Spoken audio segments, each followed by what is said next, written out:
Welcome to me, where suspenseful, thrilling, and mysterious stories will draw you into a world where the lines between reality and fantasy seem to blur. When the night falls, when all the sounds gradually quiet down, leaving only your own heartbeat and breathing, that's when these stories begin. Tensions, unsolved mysteries, moments that will make you hold your breath in fear or curiosity, all are waiting for you ahead. Find a comfortable seat, dim the lights, and let this sound guide you on a journey that is not for the faint of heart.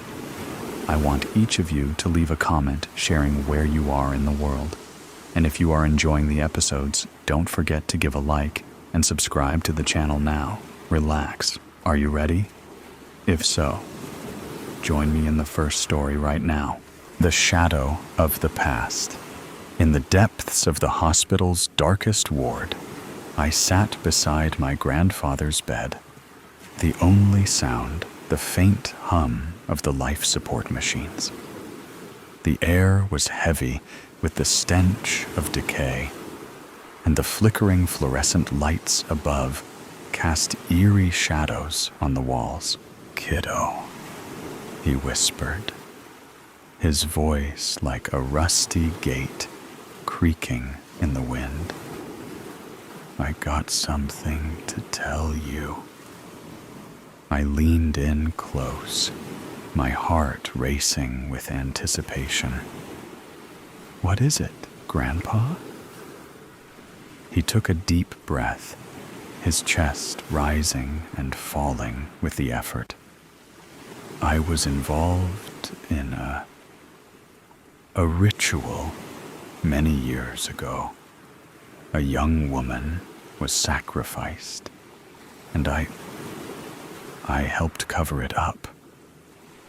I felt like I'd been punched in the gut. My grandfather, the man I'd always admired and respected, was capable of such a horrific act? "Why are you telling me this now?" I asked, trying to process my emotions. Grandpa's eyes filled with tears. "I'm sorry, kiddo. I'm so sorry. I've carried this guilt with me for so long, and I don't want to take it to my grave." I looked at my grandfather, seeing him in a new light. I felt a mix of emotions: shock, anger, sadness, and compassion.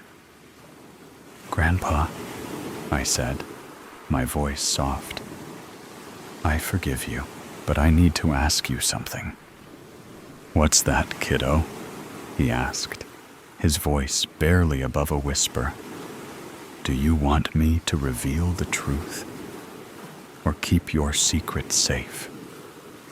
Grandpa's face contorted in a mixture of pain and relief. "Please, kiddo, keep my secret safe.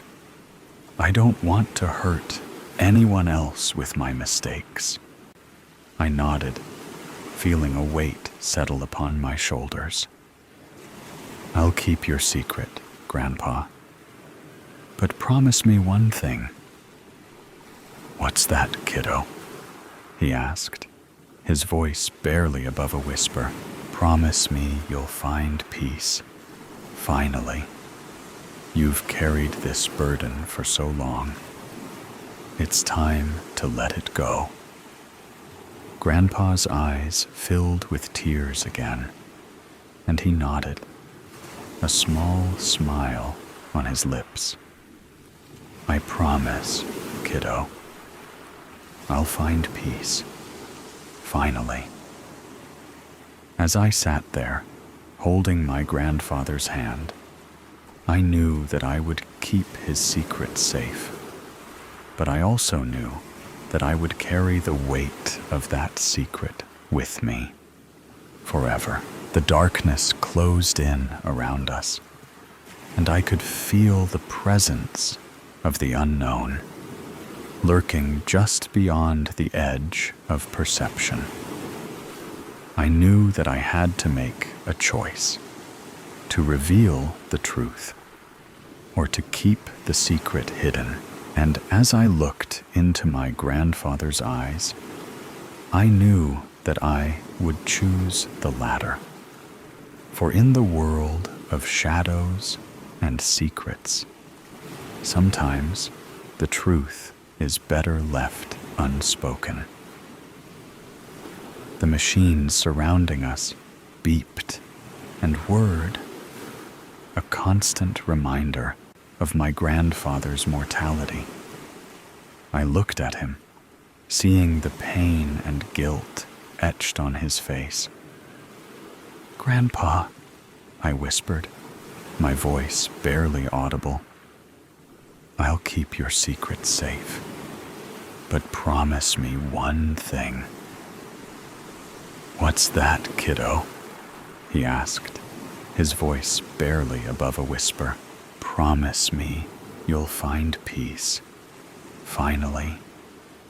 You've carried this burden for so long. It's time to let it go." Grandpa's eyes filled with tears again, and he nodded, a small smile on his lips. "I promise, kiddo. I'll find peace. Finally." As the darkness closed in around us, I knew that I would keep his secret safe.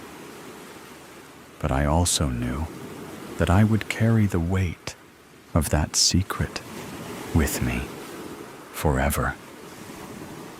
And as I looked into my grandfather's eyes, I saw something that chilled me to the bone, a glimmer of evil, a spark of malevolence that seemed to grow stronger with each passing moment. I knew then that I had made a terrible mistake.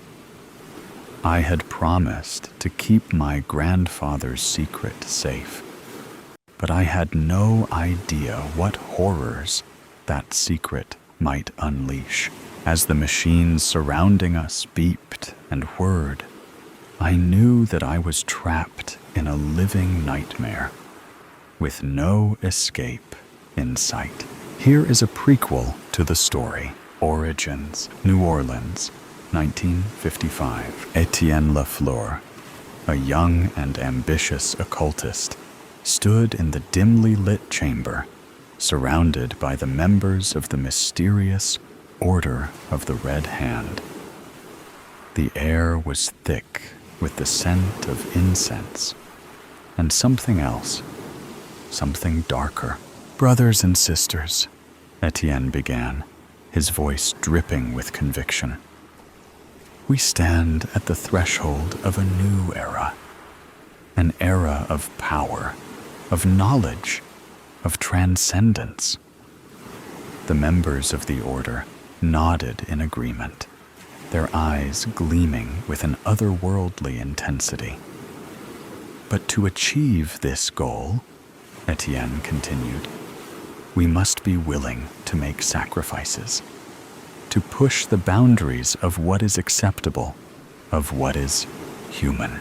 The members of the order murmured among themselves, their voices filled with a mixture of excitement and trepidation. Etienne raised his hands, and the room fell silent. "I propose that we perform the ritual of the Red Hand," he said, his voice dripping with anticipation. "A ritual that will grant us the power to transcend the limitations of the human form." The members of the order nodded in agreement, and Etienne began to outline the details of the ritual.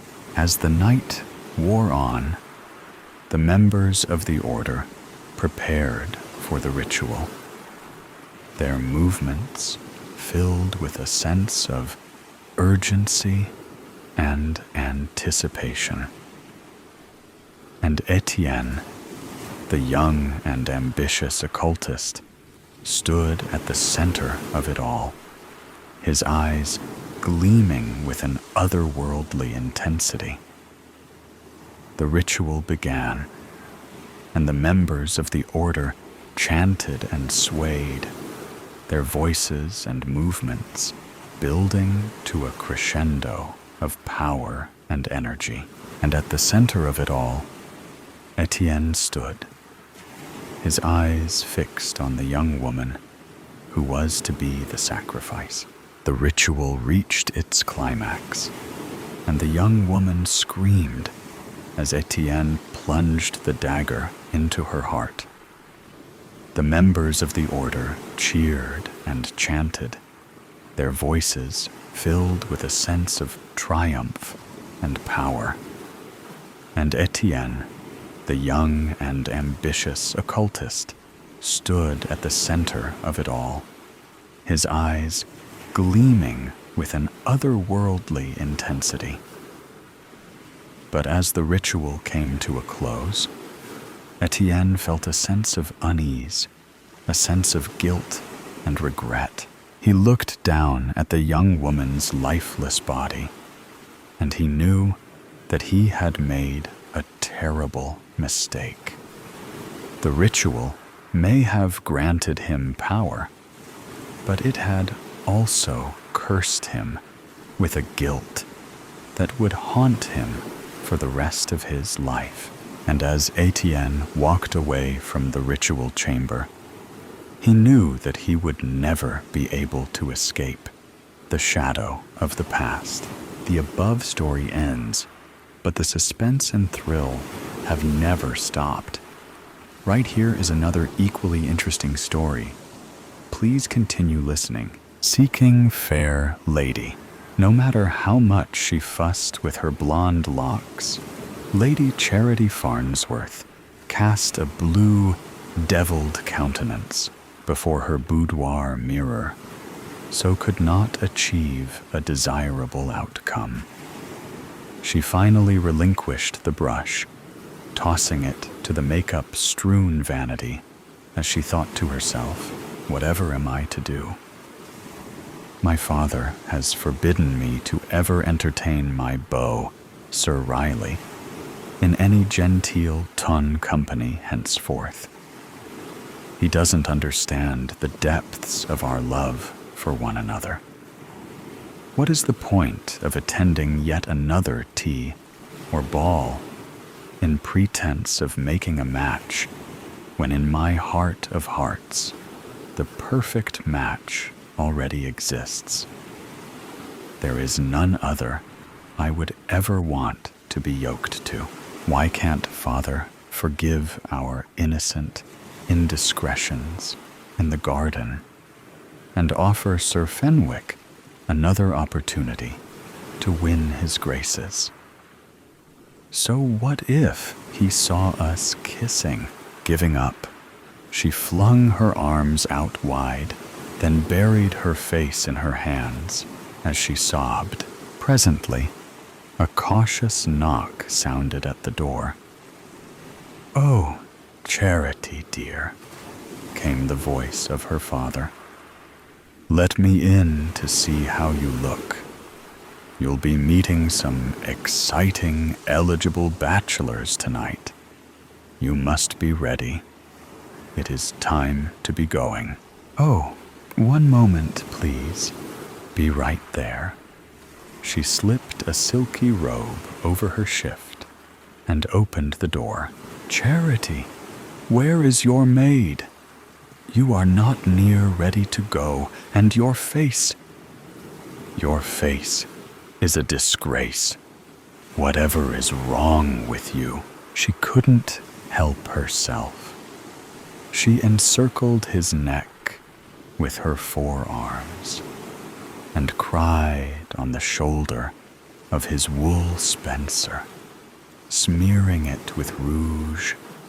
"Please, Father, I have no desire to meet any other man. I only yearn for my true love." Do you mean that insufferable rogue, Fenwick? He treated you like an adventuress. No respect for you or myself. I will not be bamboozled by the likes of him. You deserve a man of honor. The kind that will be at the gala tonight. Now get into your gown. As long as you are under my roof, you'll abide by my rules. I'll pick out a suitable mate for you, one that will be an advantageous coupling. End of discussion. He disentangled himself from her and slammed the door shut on his way out. 1 second later, the door opened again as he stuck his head in. Don't bother getting dressed now. We would be late. I'll simply bring home some lucky fellow with me. You'll meet him when I get back, and we will have a ceremony this weekend to make you his wife. That'll put an end to your nonsense. Once he left, Charity wailed louder than ever. No, no, no. He can't do this to me. She collapsed on the bed in tears. Meanwhile, out in the garden, Sir Riley crouched behind a leafy rhododendron, watching for the carriage to leave. It surprised him to see Lord Farnsworth was alone. That meant chances were good that Charity would be alone inside as well. He had ridden along with his partner, Sir Carlton Winslow, when he came to escort Dowager Countess Diana Honeyfield, Charity's aunt, out to dinner. His hope had been to follow Charity and her father to whatever event they had planned for the evening and try to win an audience with the Lord, to apologize for his behavior at their last meeting. This turn of events was even better. Dare he approach his fair maiden to pick up where they left off? He had gained great strides in having his way with the lass before her father had discovered their secret rendezvous in the dark garden and forbade them to see each other ever again. It was a risky plan, but with aplomb, perhaps fortune would smile on them, and her father could never deny them, given the right circumstance. His heart was pounding. If he could just get inside and convince the fair maiden to let him come inside also. His hands sweated as he hoisted himself up the giant oak that spread branches out toward what he was sure was her dressing room window. Twigs snapped and leaves rustled. Hopefully, no servants were close enough to hear his clumsy ascent. When in position, he could peer through the gauzy curtains and see her sprawled on the bed, wearing little other than a flimsy robe. His excitement heightened. He threw twigs to ping on the glass and cautiously called out her name. What? What was that noise? I miss Riley so much. It is as if I can hear him calling to me. She stretched up from the mattress, allowing the robe to fall away, exposing more tender flesh. Then she realized where the noise was coming from and ran to the window.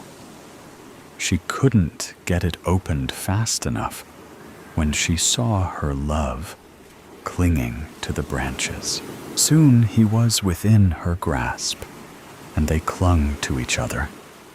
Mouths searched and found one another. Fingers fumbled at clothing till it fell away. Palms grabbed and caressed and repeated and explored uncharted territory. He picked up her trembling body and carried it to the bed, gently placing it as he wordlessly asked permission to envelope her. She willingly granted access and likewise enveloped all of him. They brought each other to tottering heights, crashing deliciously down, and climbed again and again, becoming one with each other. Let no man put asunder, losing all sense of time and space. They belonged to each other. They were in total bliss until Charity. It is your father. I have someone you need to meet. He will soon be your husband. I am giving him your hand in marriage. Come out at once.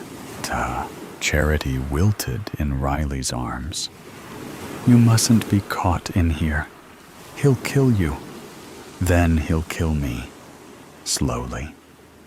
I know the kind of man he would choose for me. Nothing like you.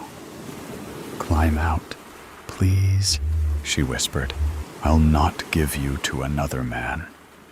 I'll face those barking irons if I must.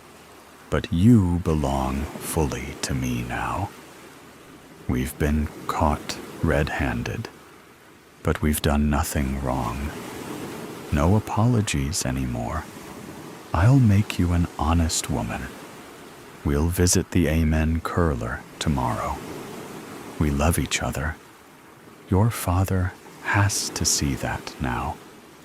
No swell will have you after tonight. I'm not sorry. He kissed her quickly and slid out the window just as her father opened the door on her nakedness beneath the sheets. 1600, November 28, 2024. Subterfuge. Suitors precariously climbing trees and pressing their suit. Ripped bodices. Hot kisses. Near discovery. I nearly swooned. What more could possibly befall our hero and heroine? Be still, my heart, and wait impatiently for the next installment of All's Fair. 1640, Nov 28, 2024. So glad you approve. Thought about changing ending to where she climbs out with him and they disappear too? Haven't entered it, so think it is okay to change. Happy Thanksgiving. Reply. Edit. Delete. Upvote. Downvote. 1 point. Trudy Jass. 1656. Novo 28. 2024. Happy Thanksgiving to you.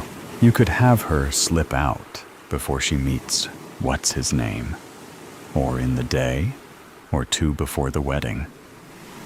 Auntie could have a little tea party for her, and off the Jersey or Gretna Green they go. Reply. Report. Upvote. Downvote. 1 point. Mary Bendixson, 2055. Nov 28, 2024. Right on. Reply. Edit. Delete. 36. Nov 28, 2024. Your story has a lot going for it. It's dramatic, emotional, and packed with tension, all of which make for an engaging Regency romance. Charity's despair and her father's overbearing nature are written in a way that makes the stakes feel real. It's clear how much is on the line for her, and that emotional pull keeps the reader invested. I love how you've woven in Regency-era details like Spencer, Ton, and Amon Curler. Those touches make the world feel authentic as without being overwhelming. Charity and Riley's relationship feels passio. Reply. Report. 1644. Novi 28, 2024. So appreciative of your comments. Was considering changing the ending to her climbing out with him to the unknown. What do you think? Happy Thanksgiving. Reply. Edit. Delete. Upvote. Downvote. 1 point. Rebecca Lewis, 1808, Nov 29, 2024. Happy Thanksgiving to you as well. I think having Charity climb out with Riley could be a powerful ending. It adds an extra layer of defiance and agency to her character. It would show she's willing to take control of her own fate instead of being trapped by her father's demands. Plus, it leaves the story on a romantic and adventurous note, with the two of them facing an uncertain future together. That kind of ending would feel satisfying and true to the passion you've established between them. If you decide to go that route, you might want reply. Report. Thanks again. I wrote another too cute episode last night that sort of fits one of this week's prompts. After reading the new prompts, I think I will pull the fair story and match it with a new prompt. Even though it has several likes, which I will lose, I didn't enter it into contest, so it should be okay to do. Have more family events today, but hope to get this done. Reply.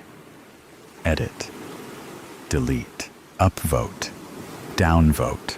1 point. Leslie Mamala, 1105. Nov 28, 2024. Well done. I am ready to hear what happens next. Reply. Report. Upvote. Downvote. 1 point. Mary Bendixson, 1653. Nov 28, 2024. Glad you liked it. And thanks for the follow. Have you read the previous episodes, all with fair in them, that lead up to this fiasco? We'll get back to your work after today. Happy Thanksgiving. Reply. Edit. Delete. 2020. Nov 28, 2024. Not yet, but I will. Happy Thanksgiving. Reply. Report. Upvote. Downvote.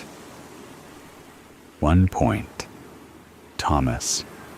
Wetzel, so 749.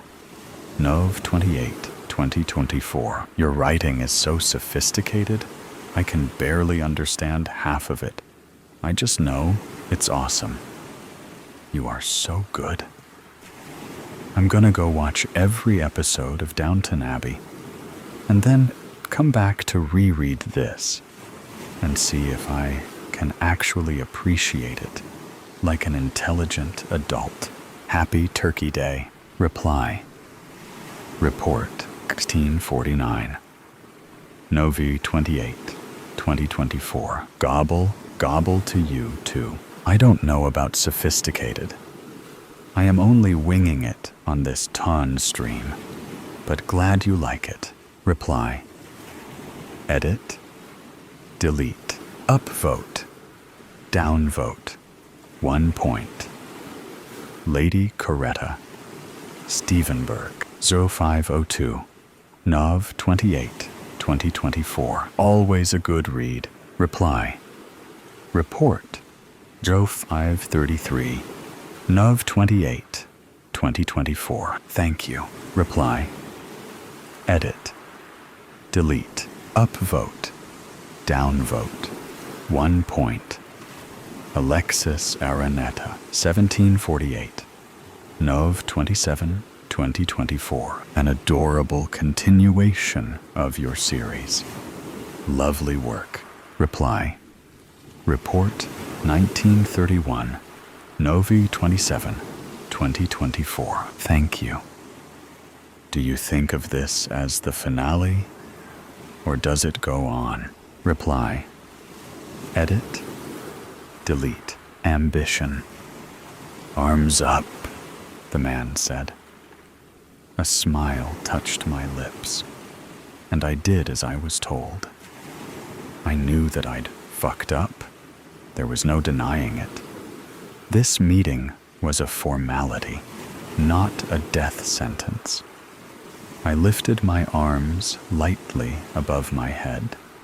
My suit coat hung along my shoulders like torn-back sails. The man patted me down, unholstered my gun, and tucked it along the back of his waistband, and I looked at him with a questioning glance. The nerve of this one, I thought, but remained silent, smelling the wafting cigar smoke pouring out of Father's office. You'll get it back when business is concluded. This your only piece? He asked, sizing me up. I nodded and tucked in my shirt along the waist again, shimmied my pants into a better position. The man stood aside, gesturing for me to enter.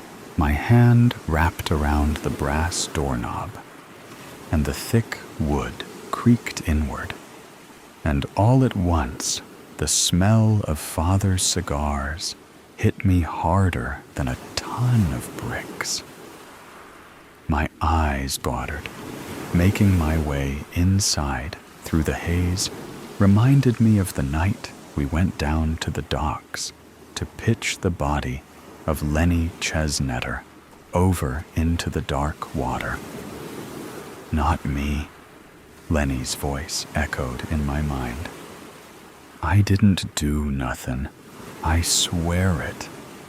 Nothin', I tell ya. The gunshot always sounds louder when it isn't you pulling the trigger. I entered the lavish office, my father sitting behind his desk like an old king at his throne. And to the chair along the right of the desk, my brother, turning his head to look at me. Even for all the years since the day of his automobile accident, I can never get used to the sight of that scar. A jagged line running along the left temple toward the middle of the cheek. Have a seat, Father said. I listened to my shoes clacking across the hardwood, listening to the sounds of the door shutting behind me, but didn't have to look back to know that the man outside had done it. Other scents were mingling in the air, Father's cologne, as well as my brother's. One of the housekeepers had set up a bouquet in this dark room, as if it had seemed to mask the constantly wafting cigar smoke drifting up toward the ceiling. It didn't. I found the open chair to my father's right diagonal from his spot behind the desk, and took the wide way around, pulling the chair back so that the three of us now sat almost in a perfect triangle. I did this because whatever bad water had been spilled between my brother and me, I wasn't in a fighting mood. Maybe it was the Irish in me, some instinctual thing to wanna fuck strange women and fight all the goddamn time. My brother scoffed at this, gusting his air, and flapped his coat back to the center of his torso, over the velvet blue vest beneath. A single gold chain clipped to one of the buttonholes, the same pocket watch I gave him for Christmas 2 winters ago. I sat with ease and crossed my right leg over the other. "Let's get down to it, boys," Father said. "Which one of you did it?" There was silence for a moment. My brother and I exchanged a glance, not saying a word. "All right, if that's how you want to do it," he said, pulling back one of the desk drawers and withdrawing a Colt 1911 .45 semi-automatic pistol. He thumbed back the hammer and pointed at me. "Which one of you sons of bitches killed Jimmy Booker?" "Oh, you think I fucking did it, do ya?" I asked with a sneer. "Go on then, shoot me. Get it over with," I said, resting my hands along the armrests. In truth, I didn't give a shit one way or the other. I looked over at my brother, trying to read his expression, but he sat there with a calm that I'd only ever seen a few times before. For once, I was the loose cannon here. For once, I was the one losing my mouth, when what I needed to do was shut the fuck up. "Why don't you point the gun there?" I said, pointing at my brother. "He's always the one stirring up problems in this family. Put one right between his fucking eyes and let's get this thing over with." The sound of the gunshot was deafening. I flinched at the recoil and, to my amazement, realized that I'd still been alive. My eyes widened as a smile crept onto my face. I looked at Father. The gun had been pointed upward, and the muzzle drifted a thin line of smoke from the barrel up to the ceiling, where it mixed with the wafting cigar smoke. "Are you fucking crazy?" I asked, sitting forward.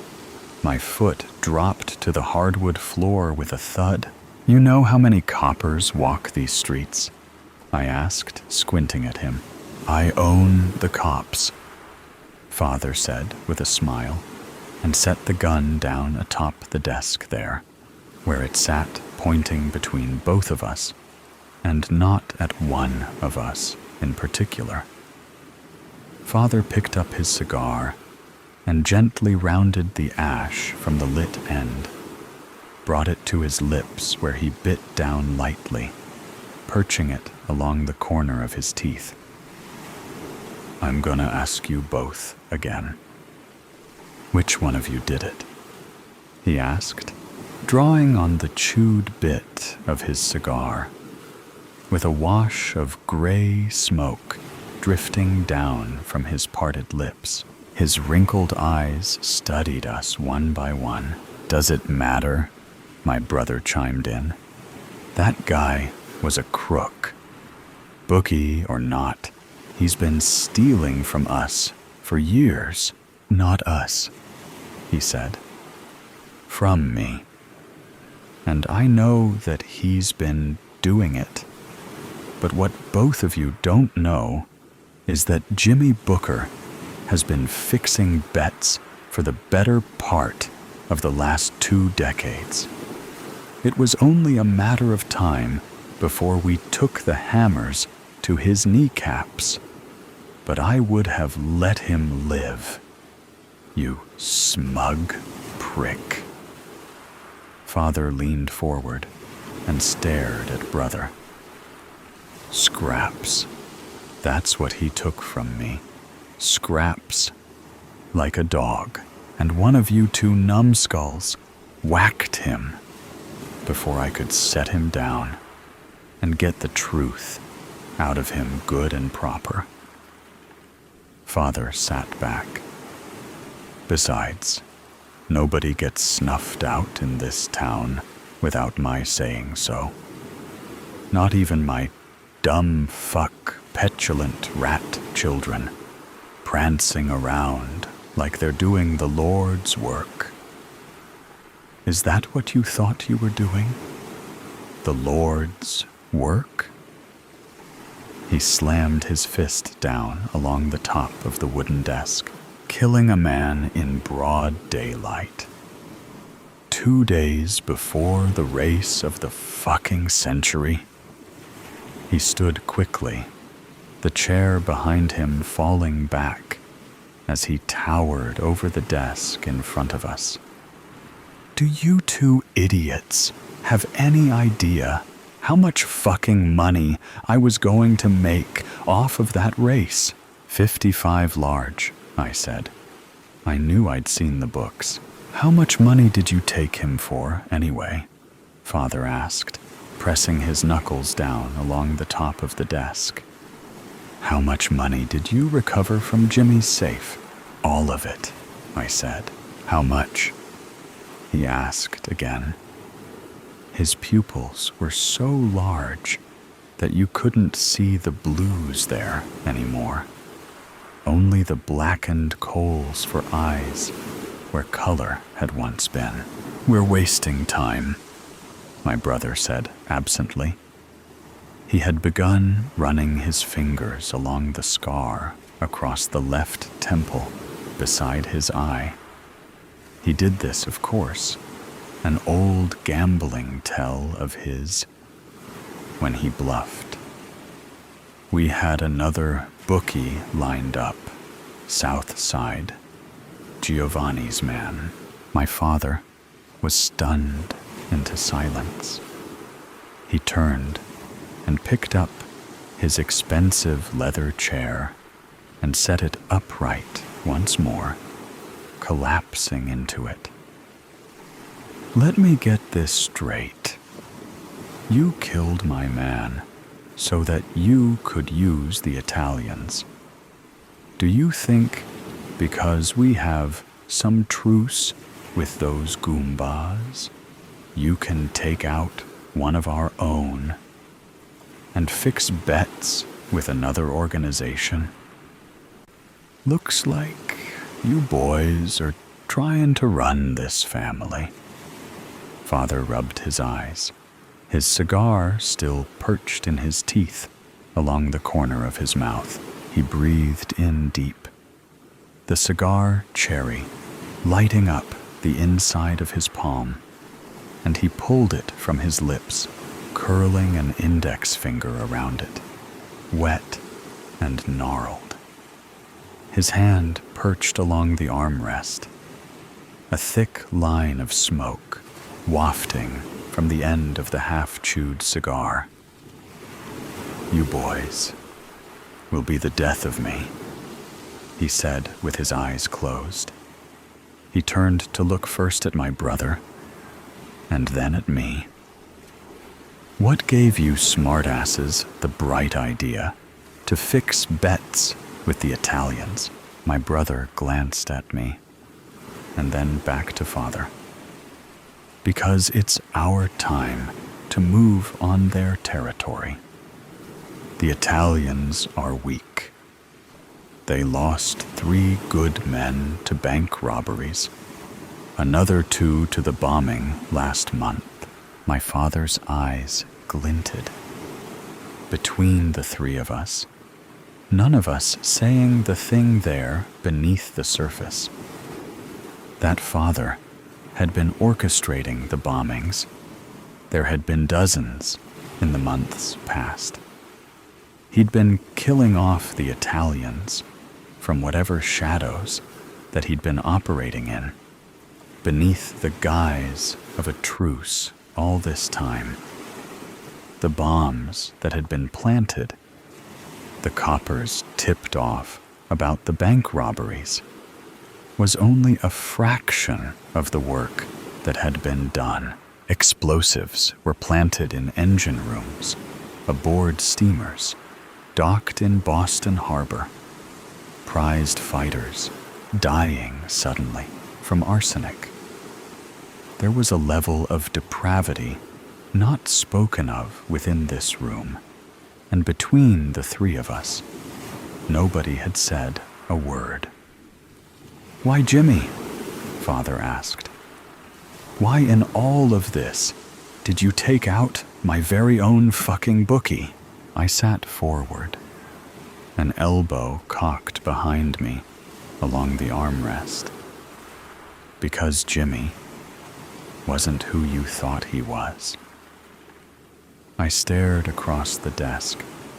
My brother shifted beside me. Jimmy wasn't just fixing bets for you. He was fixing them for the Italians at the same time. He might have been taking crumbs from you over the years, but he's been raking it in hand over fist with the Italians for a decade or more. Jimmy is a distant cousin to the Giovanni Syndicate, married to one of our very own. "How do you know all this?" Father asked, raising an eyebrow. "You're not the only one who bribes cops," Brother said. There was laughter then. Father sat back against the leather chair and stared for a time at the ceiling, running his thick fingers through his thinning red hair. Word on the street is Jimmy's been letting bits and pieces of information slip past our lines for years. How do you think the Italians were able to take the South Side so quickly? Father, puzzled by this, shook his head and sat up once more.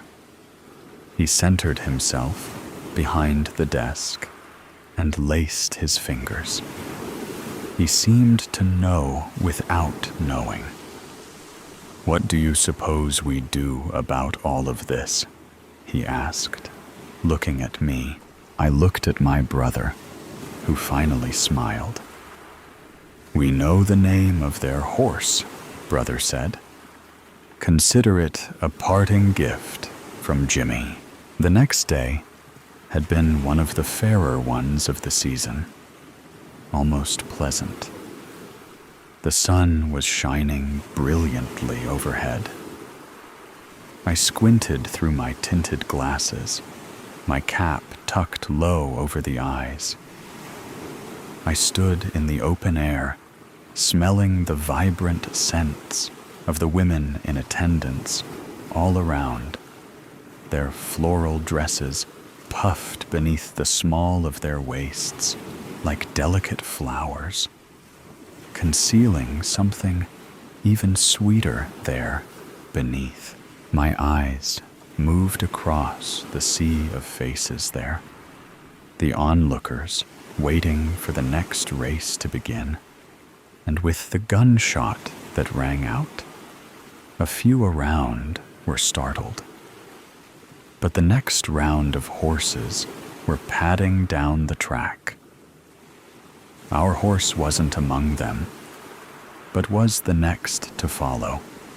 So I had little interest in this race, except for the equestrian appeal of horses galloping along their curved track, with each of their jockeys whipping their hindquarters in feverish gait. The crowd erupted into cheers and applause. The leader among them, a tan beauty with a red-jacketed jockey standing above and hunched over the bobbing head of the horse that he rode. They crossed the finish line, the crowd erupting into feverish applause. "Ours is next," my brother said beside me. All was taken care of. I needn't bother with going over the morning's events, as I'd known well into the mid-afternoon what had transpired.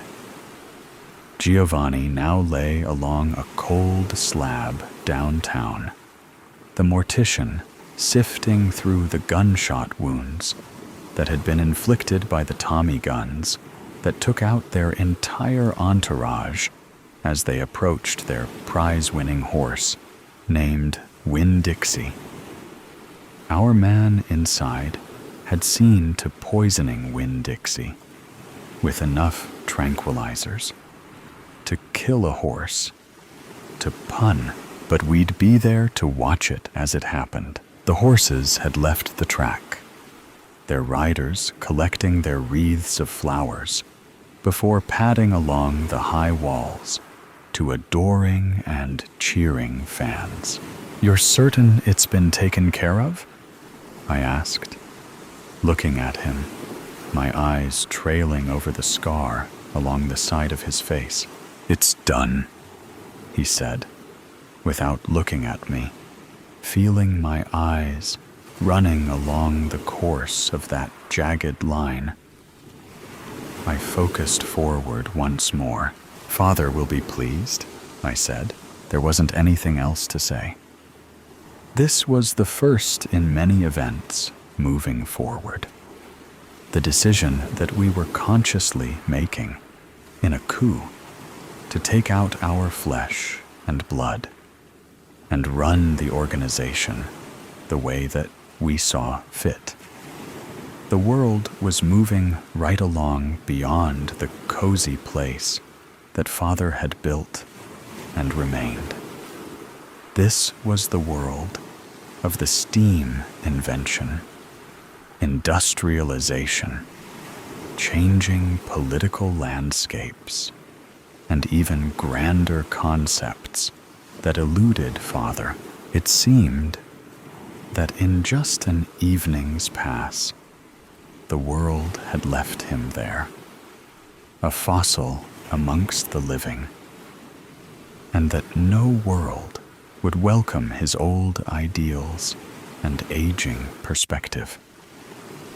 I glanced at my brother now, not knowing how long he'd been staring at me. Both of us knew. "When this is all over, you'll take the north, and I'll take the south side," he said. I focused my attention on the track before us and nodded. I would take over my father's estate, and my brother would take control of the Italians. Boston was ours for the taking.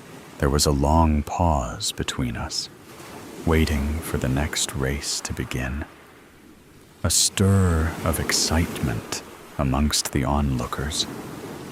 And then the gunshot came. The gates opened.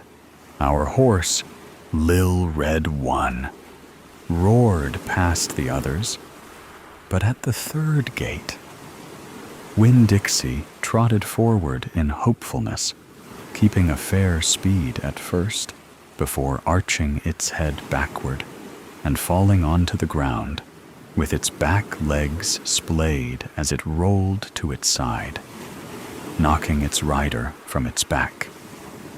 Everyone jumped to their feet and stood watching the downed rider, Winn-Dixie, writhing in pain, kicking its legs beneath it as it lay upon its side, bobbed its head as it scraped gently along the ground there. Everyone around murmuring with feverish anxiety. Winn-Dixie, panting, kicked its feet a few more times, stopped, heaved, and let out the last of its breath. Lil Red One crossed the finish line in first place, without the other riders knowing what had happened. I glanced at my brother. The crook of a small smile touched his lips.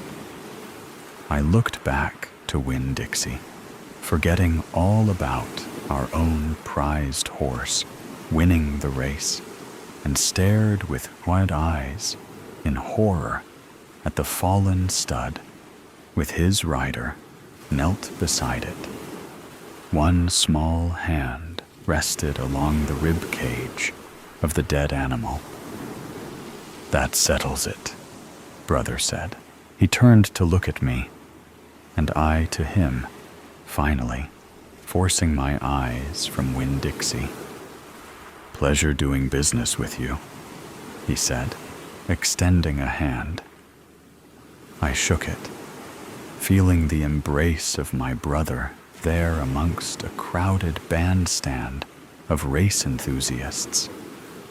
For a moment, I felt the warmth of his hand, a subtle reminder of the man that he was, a handshake with someone that I loved, and then felt the cold and calculated business transaction that had just concluded.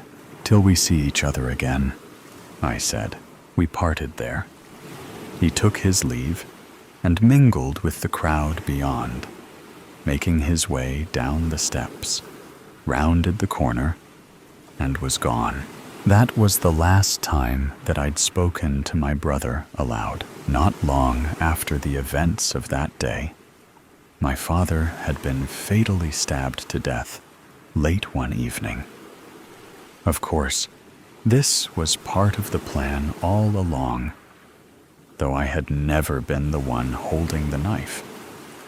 It was my brother, releasing us unto the splinters of this syndicate. It wasn't long before the fire started, as his men had been ordered to take out the Italians in force. The gunshots, for a time, had been frequent and unrelenting, often in broad daylight, but skirmishes clamored through the nights in those early days. Only rumors of these prominent Italian family members slain in cold blood, or that of the houses that had been burned in the early morning hours while they slept, cozied in their beds. My brother is always the benefactor, or presumed to have been. As I sat in Father's study, swirling a brandy, I'd not had the slightest care. My brother, unbeknownst to him, had been working for me all along, doing the dirty work with blood-stained hands, as the plans that I'd set into motion had finally come to pass. "Cheers," I said, raising a toast. "The psychiatrist." I closed my eyes, ignoring the loud courtroom around me. Smacking of a woman in the back's gum chewing, fast typing of computer, closing and opening of doors in the back of the already full room. Clicking of photos being taken, yelling of lawyers arguing, banging of Judge Lewis's gavel hitting the hollow wooden desk. How did I get there? How did one misstep cause me to be the one standing there awaiting death or life imprisonment? No matter what I chose, it was the end for me. So couldn't I have given up instead of going down screaming? No, I couldn't have, because that wasn't me. I heard the judge's raspy voice echo across the small courtroom. "Silence," he hollered. The whole room followed his instructions and went dead silent. "Miss Davis?" "I will ask once more." The judge sighed in a strained but steady voice. "How do you plead? Guilty or not guilty?" His voice faded slowly, like he was on edge. I paused, still holding my eyes securely shut. His strained, groggy voice gave me the feeling he was tired, angry, annoyed, and possibly sad. The way his jaw moved very gently and seemed clenched, even when he spoke, was a curious realization. Though when he did speak, normally, his voice was slow and dull, which was pretty normal for someone his age. But still, I knew something was wrong. He had a small wedding band on his right hand that was slightly rusted around the edges. Married for 30 years at least. He had bruises covered by a tattoo on the back of his same hand, which I noticed immediately after. It was new, practically 3 days old. Gone, but never forgotten. It read next to a small signature. I thought back more to the tattoo. JLJ, the signature read. Was it short for John Lewis Jr., the judge's son? The judge was grieving, not tired. He seemed so gloomy. I leaned my back against my chair, only to feel a soft vibration. So I listened. A uniformed officer behind me was tapping her foot on the floor quickly. Not normally, though. It was like she had somewhere to be. Nevertheless, it wasn't enough information to know for sure. Officer Howard had walked me in there, so I must have seen more. I remembered the way she walked, with a small limp on her left side. And when I asked her what courtroom we were going to, she responded angrily, like she was frustrated with a simple question. During the entire opening remarks, I kept hearing her heartbeat in the silence, and it was beating fast. But why was that? Was she nervous? Perhaps anxiety? No, that wouldn't explain the limp. That's it, I thought. Pain meds. She was taking them for her knee, but they were causing an addiction. She needed to see a doctor to get more, and that is why she was checking her watch so often. I took a deep breath to try and refocus on the judge's question, but I couldn't. I took a big whiff of my lawyer, Maxwell Hartley's cologne. It was strong, to say it best, but why was that? Other days, he'd come in with no smell, so why was today different? I pictured his frame leaning against the door in the hallway during our recess. He was a tall guy, 6'4", and his energy followed that. Every day, he came into work with a kind smile and a good morning for everyone. But he hadn't in a few weeks. He wasn't bad looking either, with his short, dark brown hair and even darker brown eyes. But alas, he wore a wedding ring when we first met. That was until a month ago when I noticed it off, and he never mentioned anything. I remembered back to the morning when he left abruptly at 10 o'clock on the dot. and returned at exactly 10:15.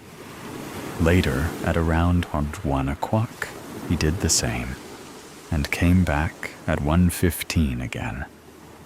Coincidence?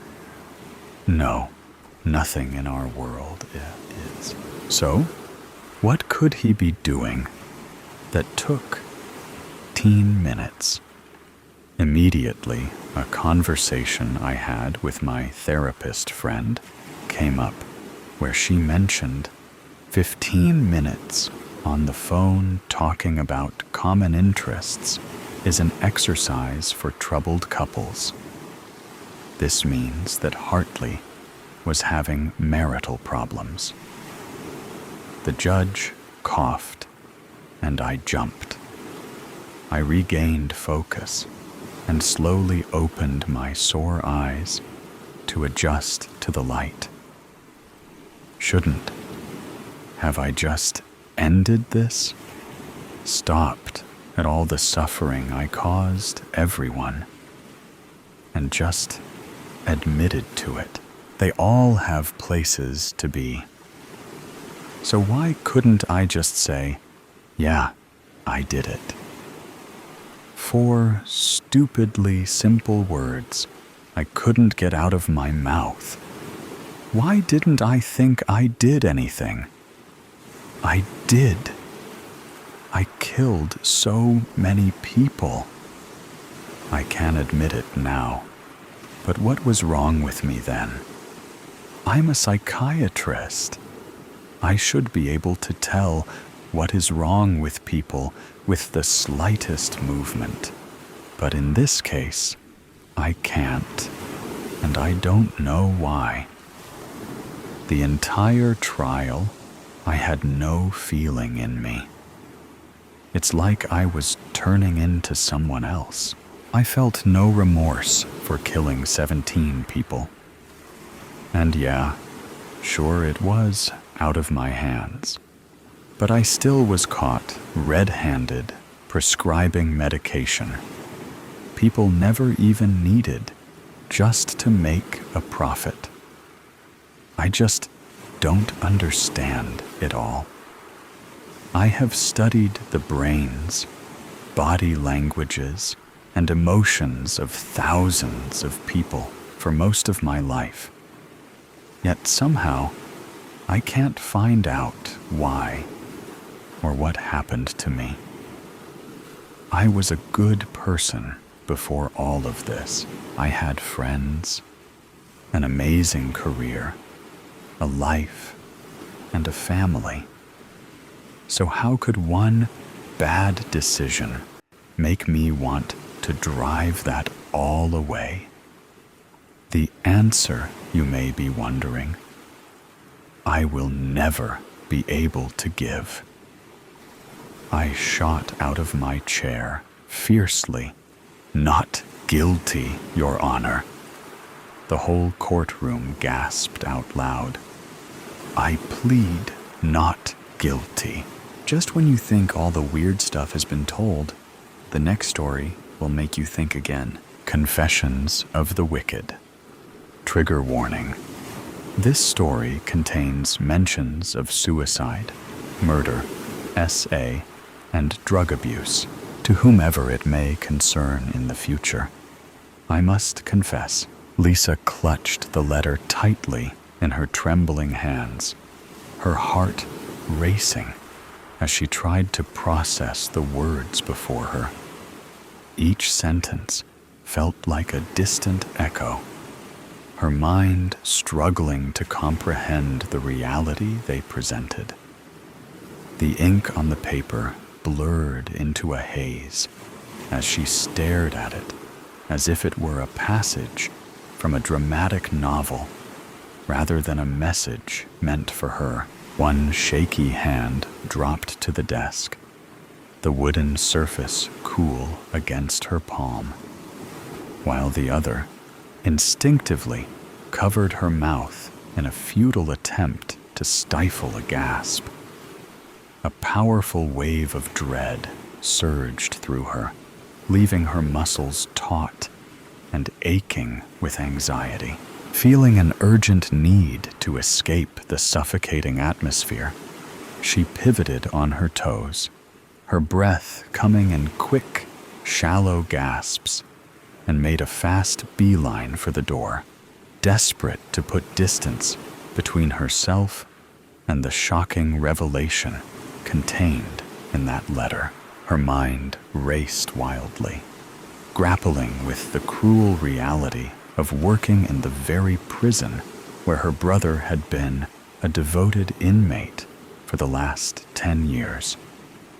The stark, cold walls echoed with memories of their shared laughter, now replaced by a haunting sense of despair.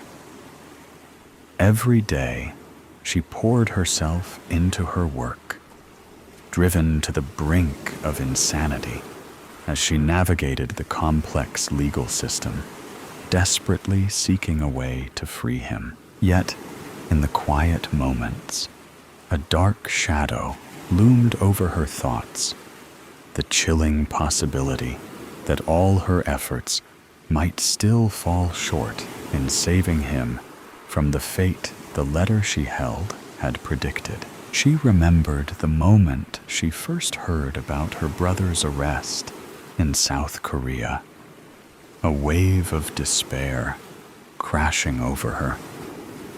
Confusion and heartbreak gripped her as she tried to fathom why he had been taken from her. In those early days, she had poured herself into studying the laws of both Korea and the United States, desperate to understand the gravity of the 24 murder charges and 2 counts of attempted murder he faced. Late nights spent poring over legal texts had become her refuge, each page turning fueled by an unwavering determination to bring him back and piece together the chaos that had upended their lives. The murders occurred in the United States, which ultimately led Lisa's family to seek refuge in South Korea. They were fleeing the shadows cast by a chilling truth. Richard was a serial killer. Disturbingly, Lisa's parents were aware of Richard's dark nature long before the FBI uncovered his gruesome activities. He had confided in them, revealing his violent tendencies and chilling declaration that he would continue his spree regardless of the consequences, even if apprehended. Richard's descent into darkness began at a young age. When he was just 17, he was discovered covered in blood at a crime scene, a scene that would mark his 3rd murder. This incident forced him to come clean about his heinous actions. Under pressure from law enforcement, Richard detailed each horrifying crime he committed, recounting events with a disturbing calmness, as if sharing mundane stories instead of the tragedies he inflicted. For Lisa's family, the awareness of his twisted mind and the violent past they were escaping only deepened the turmoil they felt in their new home. Their parents seriously thought about turning him in to the police, but then they saw Lisa. How could they abandon their youngest? Their son had taken lives. It's infuriating to think they were so desperate to protect him that they convinced themselves he could get away with it, claiming self-defense. And if that failed, they had the audacity to believe he could plead insanity. It's maddening. They were determined not to let their family suffer the consequences of his monstrous actions. They had fought hard for their so-called American dream, and now they were willing to ignore the reality of murder just to keep it intact. I've committed some really questionable acts that I have come to wholeheartedly regret. Some may ask why I even did such a thing. The answer will always be that I do not know myself. You can call it an insatiable urge. Lisa stood before her brother's cell, her heart pounding in her chest as she fought to steady her breath. Each inhalation came in shaky increments, a desperate attempt to keep her presence unnoticed in the cold, dimly lit hallway. She searched for some sort of implication to give truth to that letter. All that was in the cell were her brother's two very active cellmates. They slept serenely, coddled up like children against the wall of their respective bunks. As she tightly gripped the cold metal bar of the cell, an electrifying tension filled the air, causing the inmates to stir in panic. It was as if a primal instinct had been awakened within them, leading them to believe they were suddenly thrust into a perilous struggle for survival. Much like the brutal realities one often faces in the dark corners of the slums, the brawny ginger had his eyes wide and red with irritation. He almost flew from his frame from the banging that Lisa's small palm had brought to life with a touch. The other, smaller, but still muscular, had softly turned himself over, almost unbothered by the verbal intrusion caused by the one female CO showing up at their block in the dead of night. There was only a lustful glare there. She sighed and glared at them, her stare demanding to see the last person in the shadows. She hoped from the bottom of her heart that her brother would creep up from behind the twin bunks. A silence made static pass through her ears, and her brother didn't emerge. Instead, that small inmate crept from his laid-down position and mirrored Lisa at the entrance to the cell. He breathed hard with a tangy output, showering Lisa's face with disgust. She scoffed as she pressed on her heels, steadily taking a step back. To Lisa, the inmate in front of her looked like a starved beast. She often saw the man in front of her teaching other inmates how to cope with their new life in prison. As an inmate himself, he should not have had the right to do so, but his compassion and leadership led people to look up to him. He was honestly the sweetest man that she could claim she met in prison. Even her brother had more spine than muscle. One day, Lisa decided to ask him why he was still in prison. He explained that same night that he received a life sentence after being caught. He admitted that when he was free, he kidnapped and tortured an uncomfortable amount of transient women. He said something along the lines of, "God has no respect for harlots." Maybe he was insane, but he claimed he was a respectful man of the Lord. In the state he stood in now, he was the pure antonym of the nice guy persona he usually shows. His eyes rested half-lidded and bloodshot. His gaze lingered on parts of her body with an unsettling desire. Although his hands gripped hard on the bars on either side of her face, he looked ready to topple over with a single misstep. He mumbled to say something, but she was only able to understand the slurring of an accused drunk. Realizing her presence made no difference to anyone in the vicinity. She sucked in as much as she could and ran off with that breath held within her chest. The letter elt as if it was coming true. I want to see the chaos from the front seat.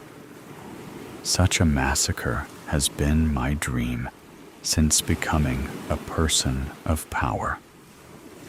I can do it, so why not?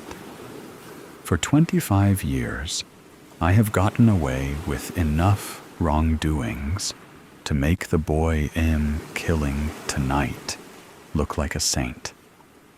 He's been a serial killer since childhood, but he's merciful in the sense he ends their suffering.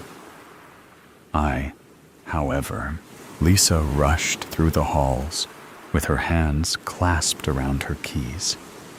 She glided past cell after cell with nothing standing out to her until she heard a muffled bang come from the prison's watchtower, cantered in the lunch area on the first floor. She crept up to the door and reached for the knob. A sharp pain ran through the muscles in her wrist. Her eyes closed for the moment of impact before she opened them to see her brother in nothing but his worn-out, once white, prison boxers. His eyes were wide and the same shaded red as the other inmate she had seen up close. His entire face was morphed into fear itself. Lisa had never seen him look like this. Richard fell on top of her, breathing as if he just escaped a nasty waterboarding session. Except he wasn't wet. He was covered in oil. She froze in place, a fathomable confusion filling her expression. The room grew more tense as Richard only stared for a moment and opened his mouth, inhaling and howling. He then pushed off Lisa's chest and sprinted away, never turning to look back. His destination seemed unclear. It just looked like he wanted to get as far away as possible. At first, she found the cowardice retreat understandable, because it made sense. The only time a prisoner would get to enter the watchtower was if they were in trouble and about to receive some sort of punishment. My morals have morphed over the years.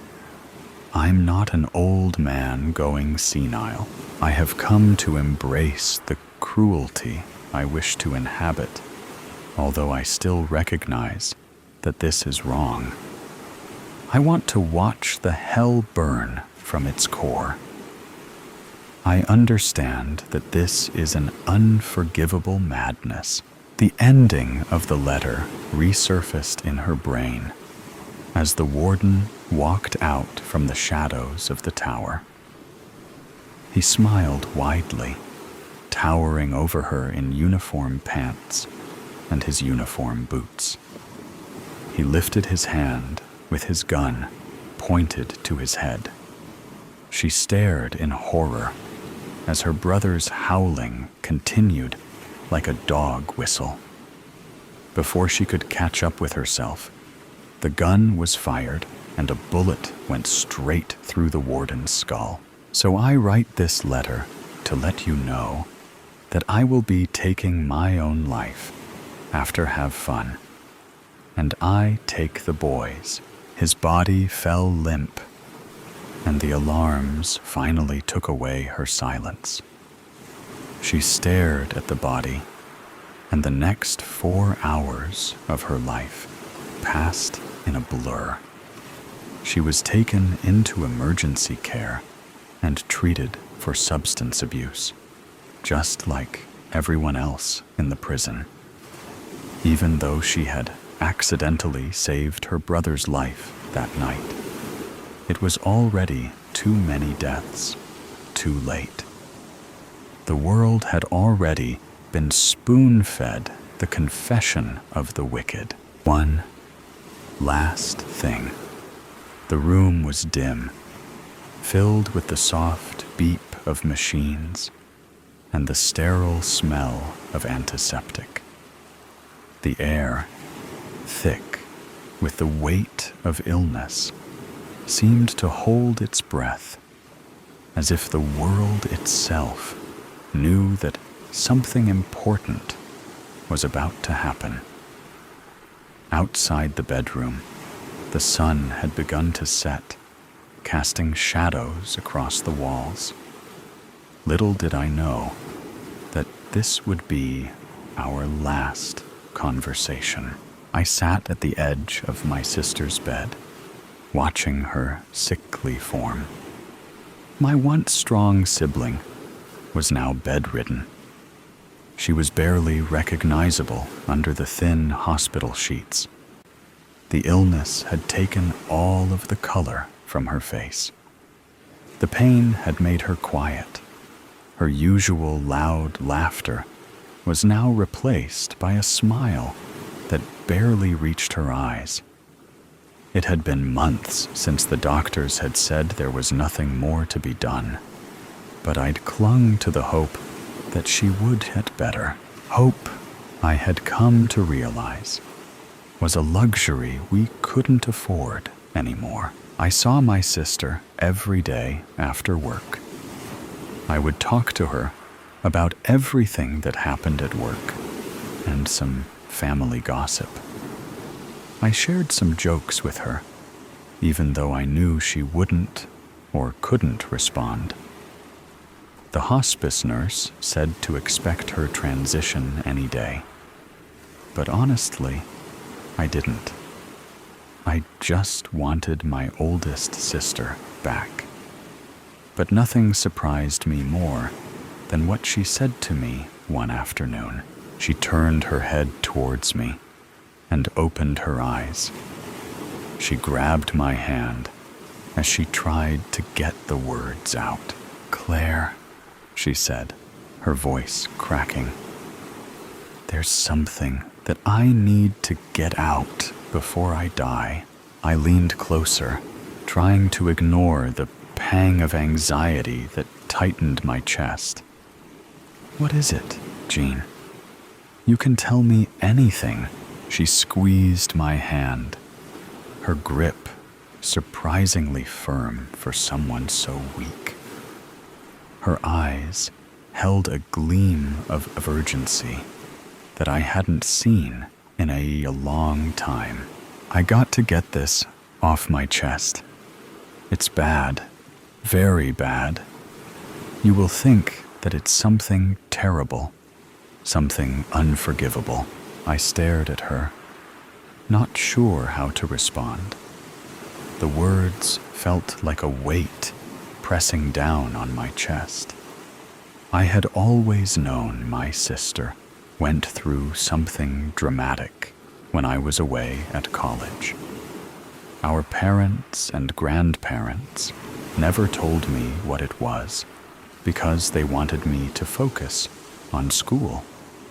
Every time I came home on a break, her and my parents would have this unspoken conversation, and I would feel left out. By the time I graduated, It no longer bothered me. But now, she's deciding to tell this secret on her deathbed. What do you mean? I asked, my voice barely above a whisper. What have you done? She closed her eyes for a moment, as if gathering her thoughts, and when she opened them again, there was a deep sadness in her gaze. It's about our stepfather. I never told you the truth about him, but I have to now. You deserve to know. My heart skipped a beat at the mention of my stepfather. He had been gone for years, disappeared when I was in junior high. I had never fully understood why he'd left or what had wholly happened. My mother had always been vague on the subject, speaking of him only in passing, and whenever I pressed for details, she would change the subject or tell me it wasn't important. But now, my sister is getting ready to tell me what happened to him and why everyone stopped talking about him. And it was big. I leaned in, my voice trembling as I asked, "What did you do?" Her eyes darkened, the weight of her words almost too much to bear. I was into some things that Mom didn't like. One night, Iz got high with my boyfriend. We were at the park smoking in his car. Mom was upset that I missed curfew. She sent our stepdad to look for me. When he caught up with us, we were naked in the car. He was so made that he broke the window with his fists. My boyfriend and him got into a fight. He kept hitting Lance even after he stopped moving. So I took the flashlight out the back seat and hit our stepdad on the back of his head. But the thing is that I didn't stop until I saw blood dripping from his head. It was almost like I was having an out-of-body experience. My boyfriend woke up and saw the mess. He wanted to hide the body, and I helped him. I helped him cover it up, and I'm not proud of it. I thought I could escape it, that I could bury it, but it's always been there, eating away at me. Now I can't take it with me. My stomach twisted into knots. You're telling me that you and Lance murdered our stepdad? She hesitated. Yes. Then we drove to the bridge and dumped his body in the river. The words hit me like a physical blow. In the river, I repeated. Her face crumpled. Yes. And when I got home, I told Mom that he saw me naked and tried to kiss me. She was beside herself, crying for days. Grandma came over to comfort her, while Grandpa packed up all his things. His body was found weeks later, and there were no suspects. I really tried to forget. I told myself it was just an accident. It wasn't my fault, and that I had no choice. But I did, Claire. I had a choice. I could have done things differently. I could have gone to the police. But I didn't. I sat back, feeling as if the floor had dropped out from under me. A cold numbness spread through my veins. For a moment, I couldn't breathe. The room seemed to spin. The stepfather I had spent my whole life wondering about was killed by my sister. But why are you telling me this now? I managed to ask, my voice hoarse with emotion. Why after all this time? You could have kept this secret forever. Her grip on my hand tightened. Because I can't take it with me. I don't deserve forgiveness. I don't want you to carry this burden. You need to know the truth so you can decide what to do with it. So you can make your own choices. I swallowed hard, my mind racing.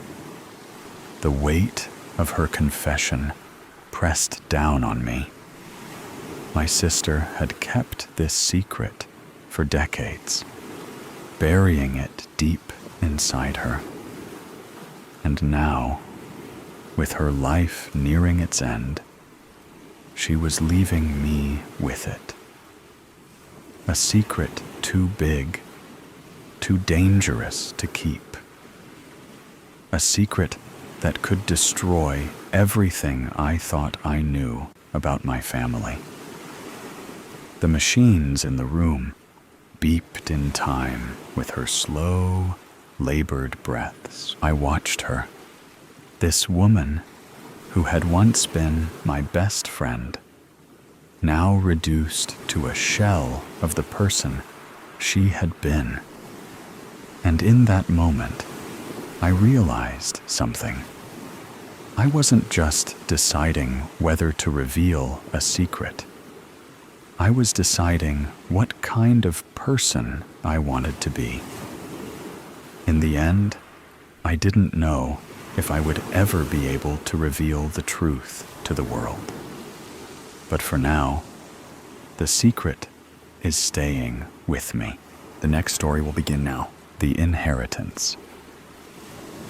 Christ, Beck snapped, giving a start. Before her stood a tall man in a butler's suit. His lips curled, and he lifted a sardonic brow as he gave a small, mocking bow. Her eyes moved from his oddly fat feet up his short, sturdy legs, where the tail of his coat hung below his knees, and moved back and forth in the slight breeze. His hips were narrow, but his long body widened into a thick paunch. Then his chinless head squatted on shoulders, no wider than his girth. His long, thin nose occupied his face. "You frightened the bejesus out of me. Who the hell are you?" she asked. "Who is this? And why is he inside my aunt's house? And why is he dressed in a black suit straight from the early 20th century?" His smile widened into a toothy grin. "Falstaff, the butler, at your service, ma'am." His hooded eyes blinked slowly, and he bowed again. The man was repulsive to look at, but Beck was drawn into the dark depths of his strange eyes. With an effort, she broke their gaze. Auntie had a butler? She never said. Over the years, Beck had kept in contact via letters. Aunt Bess didn't own a computer, and now Auntie was gone, presumed dead. That's what the police said. It was obvious to Beck that they had given up hope of finding her great-aunt. Falstaff cleared his throat to reclaim her wandering attention. The left side of his upper lip curled in a smile. Or was that a snarl? "I think, if you check, you will find mention of me in Bess's will. She and I became very close. She was alone. He paused. And lonely. What the hell is this guy insinuating? Auntie allowed you to call her Bess? She swallowed hard. Surely not. As I said, she was lonely. She felt deserted. She loved me. His lips opened over his large teeth in an approximation of a cheeky grin. Like a son. She wanted to change her will. But before she could, she disappeared. It's not true, Beck gasped. She would never. She loved me. I loved her. I'm her niece, grand niece, whatever, who never visited her. I was overseas. If it's any business of yours. Why was she defending herself against the hired help? What he was saying was preposterous. Beck gritted her teeth. I'm her niece. I'm blood. Yes, blood. Falstaff blinked slowly. Was he goading her? Blood. So much thicker than water. He licked his lips. As you say, whatever. The will was not changed, and I remain. Falstaff the butler, at your service, ma'am. He clicked his heels and gave another little bow, stepped back, and gestured for her to enter. She ignored him. She didn't need his invitation. I was hoping to revisit the old place alone, so you can go back to wherever butlers go, and I'll look after myself. A wry smile tugged at her mouth. I sound just like Great Aunt Bess at her autocratic best. An apology automatically rose to her lips. To hell with that. Just who does this guy think he is? Freaking creep. Why am I so jittery?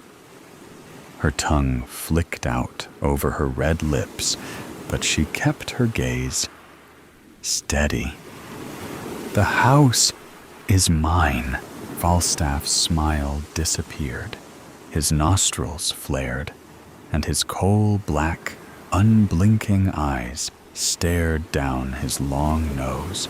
Beck lifted her chin and stared back. Prick. With head and bunk stiff, he turned on his heel into the gloomy interior. What's with the fancy dress costume? She demanded. He turned around, the movement a slither of insolence.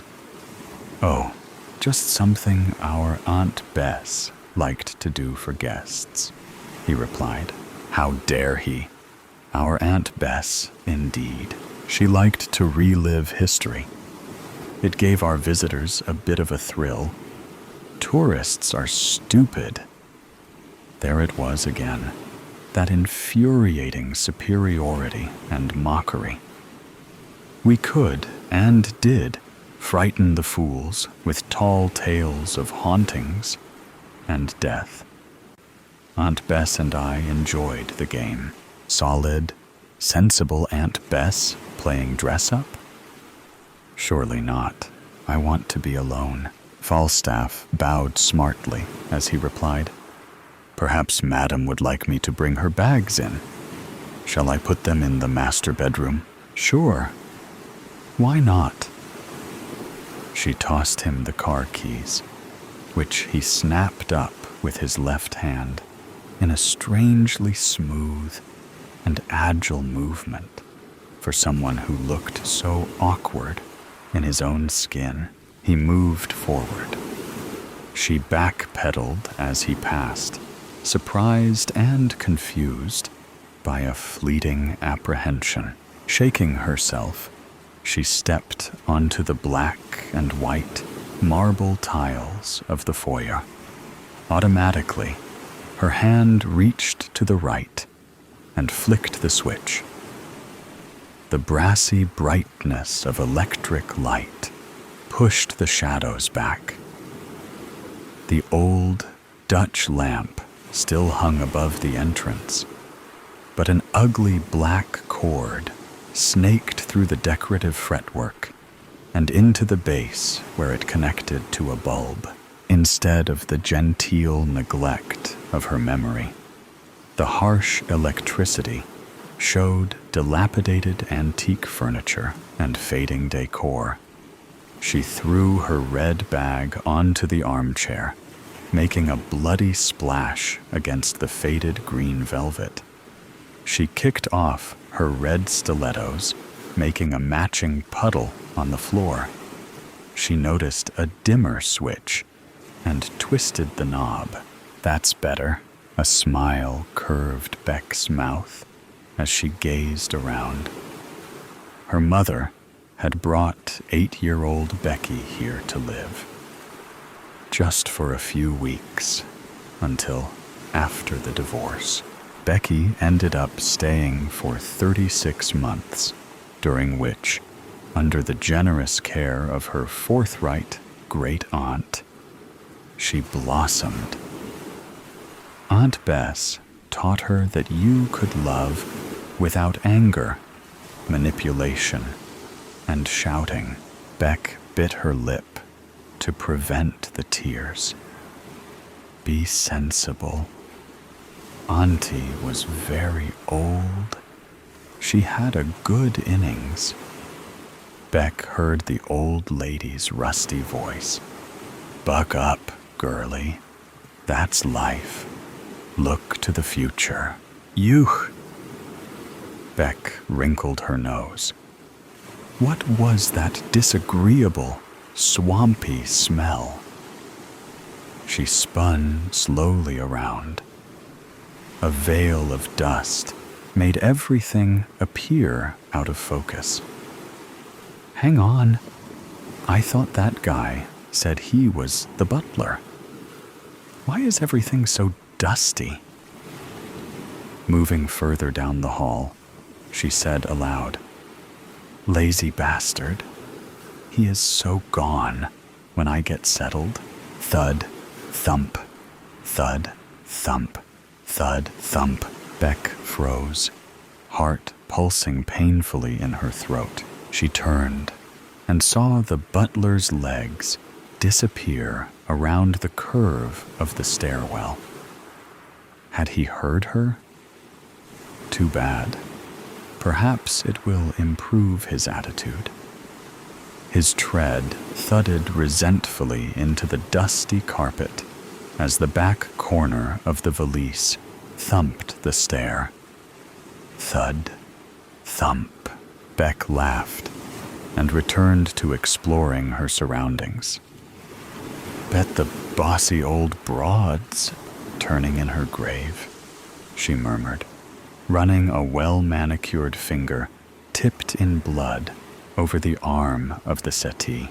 A photograph of the fabulous old Tartar, looking her imperious best, glared down at Beck from high on the wall.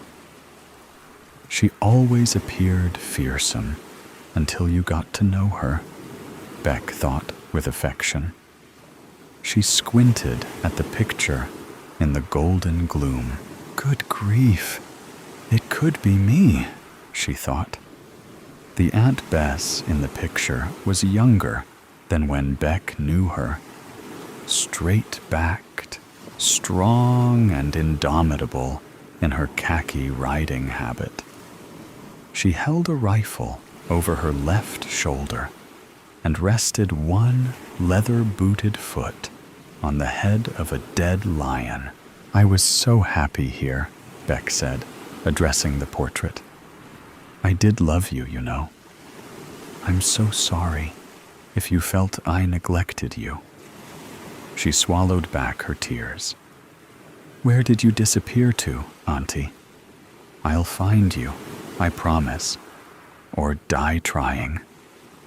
Her eyes moved down the hall. Instead of snarling from the wall by the side of the photo, a once beautiful lion's head stared up at the ceiling from atop a glass-fronted credenza.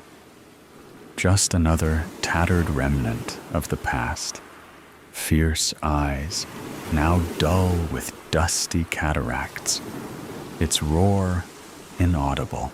Back then, timid as Becky was, she had been fascinated by the ferocious head, mesmerized by such a powerfully alive image of death.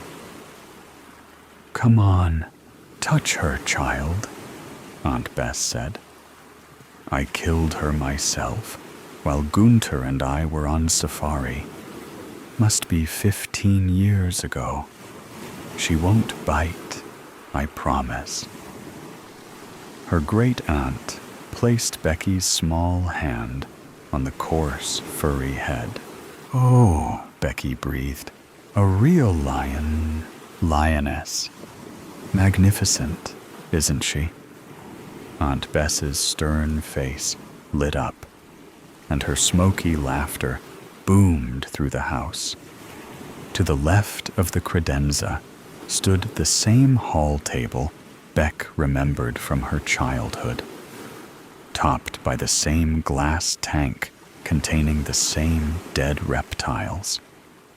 A baby crocodile and 2 stumpy-tailed blue-tongue lizards still lurked in the semi-dark. At 8, she had no knowledge of anything other than the small, untidy city unit where she and her parents lived. How exciting this strange house had seemed to her. What wonders it held. "What are they?" Becky asked. Her great-aunt took some pains with her explanations, enjoying the chance to educate. Becky's attention wandered as her eyes explored the other photos and memorabilia on the walls. "Come with me." Aunt Bess grabbed the little girl's hand and led her to a door hidden behind the staircase. "Open it," she commanded. Becky looked up. "Go ahead," her aunt encouraged, her eyes promising excitement and adventure. Becky's hand turned the large metal knob and pulled the door's heaviness wide. They descended into the cool cellar. Along with the root vegetables and pantry shelves loaded with preserves and pickles, stood a long glass case containing an enormous saltwater crocodile, caught mid-snap. "That's the croc that got my Gunter.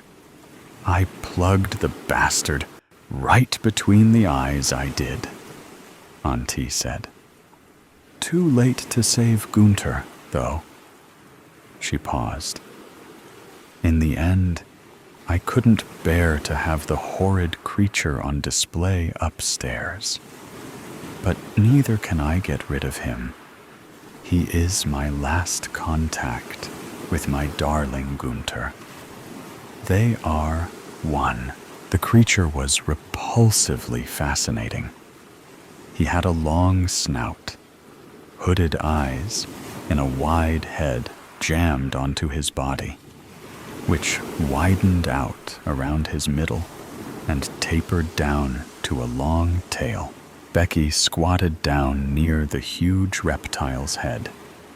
Its open maw was full of vicious-looking teeth. His eyes looked alive. He was hungry. He was angry. He wanted revenge. "Arg!" Becky jumped up and hid her face in Aunt Bess's skirt. "What on earth's got into you, child? He's alive. He wants to eat me." Her aunt wrapped her in a warm embrace and gave a laugh. "You silly goose. He is quite dead, I assure you. Come on, time for cordial and cake." Beck could hear her aunt's deep laughter and booming voice echoing up from the past. A shiver of apprehensive excitement tingled her spine. Is the beast still down there? She turned to her left.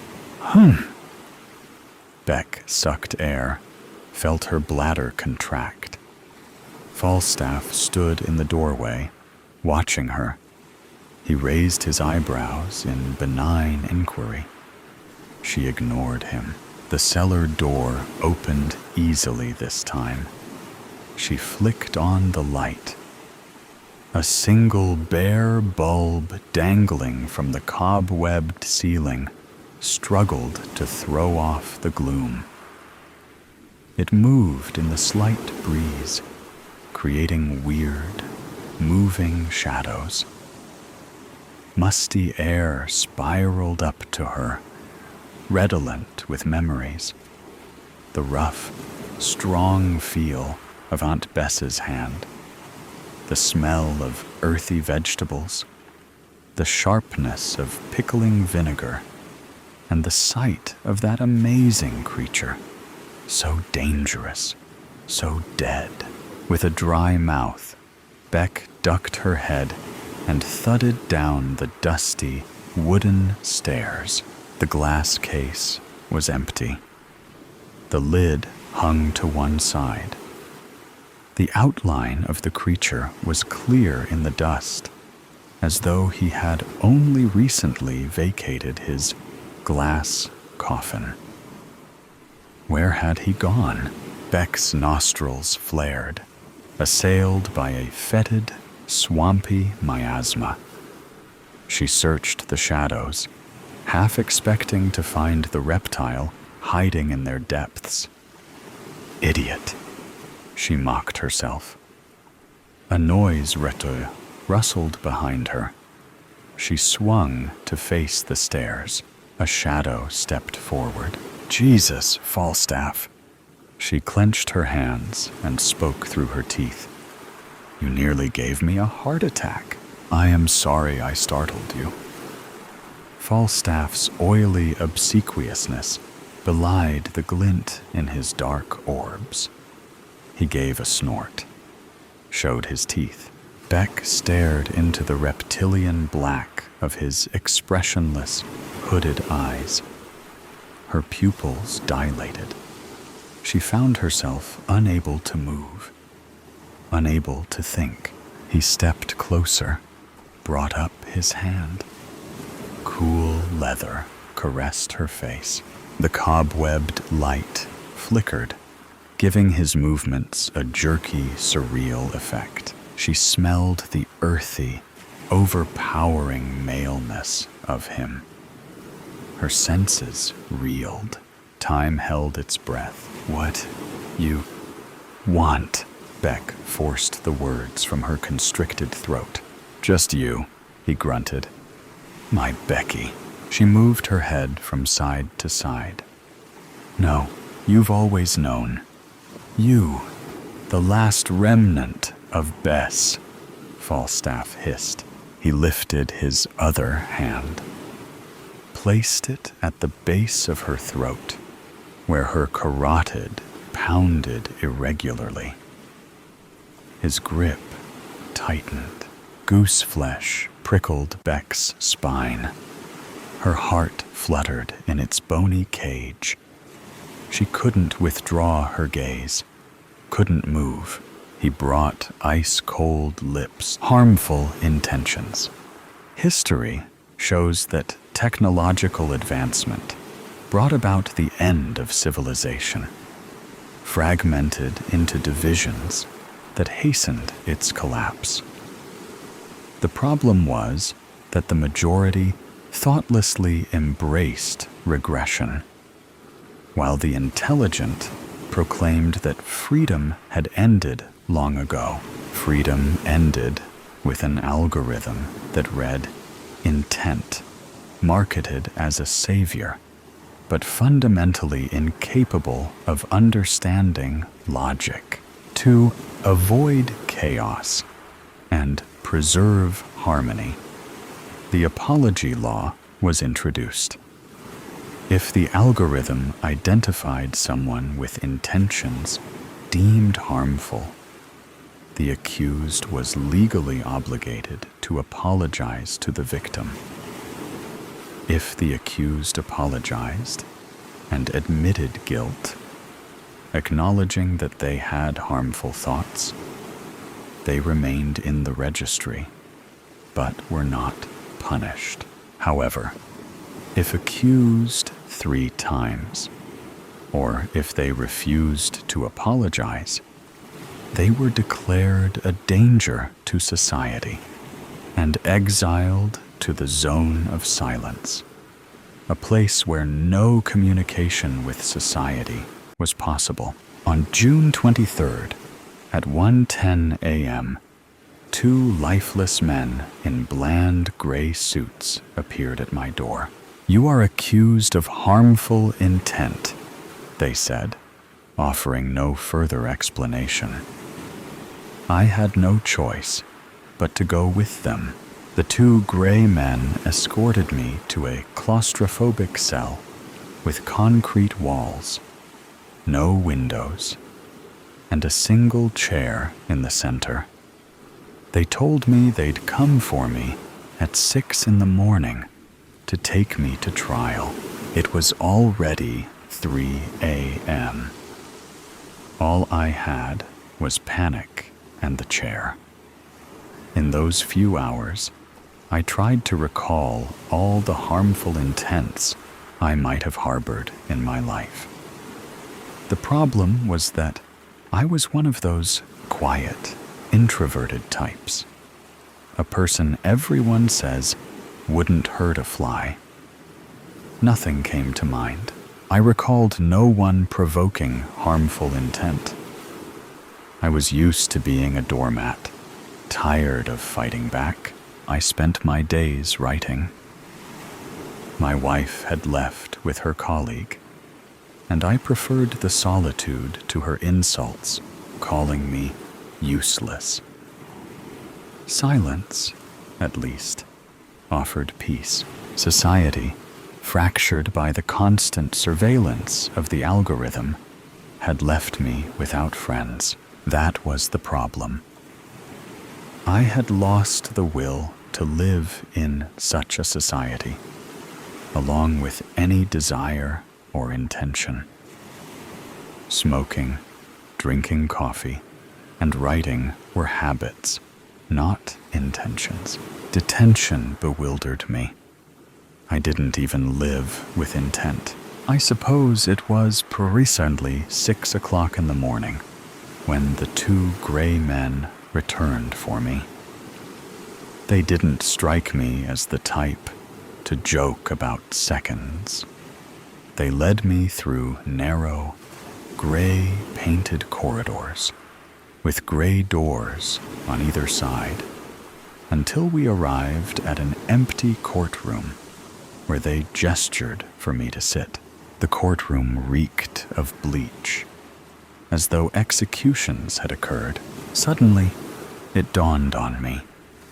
What if the algorithm, incapable of interpreting context and logic in thoughts and feelings, had interpreted one of my stories as harmful intent?